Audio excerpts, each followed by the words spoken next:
Before time was measured, before the stars found their place in the sky, there was only chaos. From that void came Gaia, the earth, and Uranus, the sky. Together, they birthed the Titans, colossal beings of unimaginable power. But power begets ambition, and ambition breeds betrayal. Uranus feared the power of his children, and imprisoned some deep within Gaia's womb. But Gaia, in agony, called upon her son Cronus to act. Cronus, armed with a sickle of adamantine, struck down his father and seized the throne of the universe. He became king, and thus began the age of the Titans. Yet, Cronus too would be haunted by a prophecy. One of your children shall overthrow you, as you overthrew your own father. And so, consumed by fear, he turned to madness. Each time Rhea, his wife, bore a child, Cronus swallowed it whole. Hestia, Demeter, Hera, Hades, Poseidon, one by one, they vanished into his belly.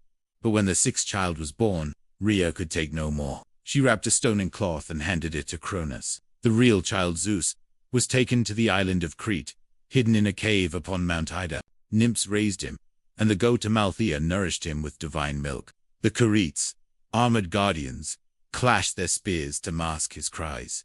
Years passed. Zeus grew not just in strength, but in wisdom. The fire of justice burned within him. He had heard the stories of his devoured siblings, and he vowed to free them. Guided by Metis, the goddess of cunning thoughts, Zeus brewed a potion, one strong enough to make even a Titan kneel. Disguised as a servant, Zeus approached Cronus and offered him the potion and wine.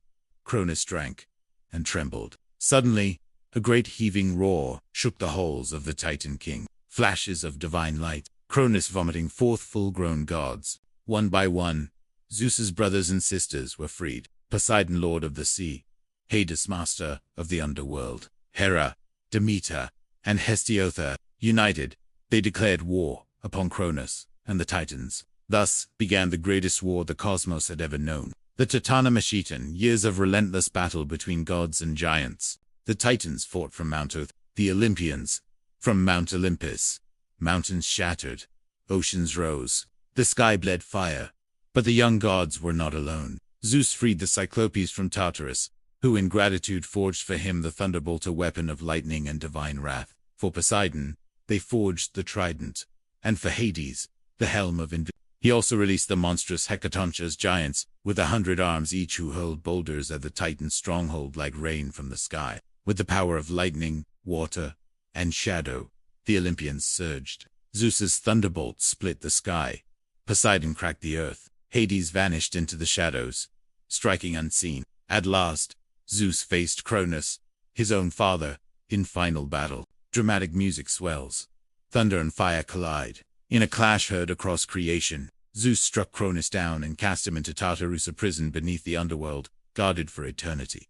The Titans were defeated, and a new order was born. After the war, the three brothers stood upon the edge of the world. To avoid envy and strife, they cast lots to divide the cosmos. Poseidon drew the sea, Hades, the underworld, and Zeus drew the sky and all its power. Upon the sacred heights of Mount Olympus, Zeus built his throne. He ruled as king of gods and men, wielder of the thunderbolt, protector of justice and balance.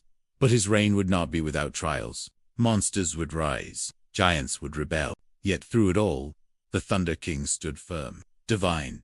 From the chaos of war rose the order of Olympus, and at its heart, the mighty Zeus, lord of the heavens, ruler of fate, and father of gods.